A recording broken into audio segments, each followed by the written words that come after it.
ನಾನು ಸಿಎಂ ಸಿದ್ದರಾಮಯ್ಯ ಅವರಿಗೆ ಮನವಿ ಮಾಡಿದೆ. 37 ದೇಶದಿಂದ 37 ಜನ ಡೆಲಿಗೇಟ್ಸ್ ಸುವರ್ಣಸೌಧಕ್ಕೆ ಭೇಟಿ ನೀಡಲಿದ್ದಾರೆ.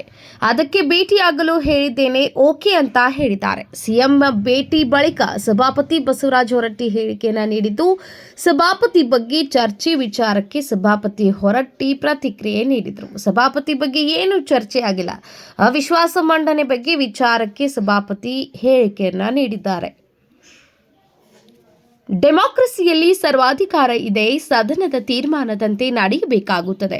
ಸದನದ ತೀರ್ಮಾನಕ್ಕೆ ನಾವು ಬಾಧ್ಯರಾಗುತ್ತೇವೆ.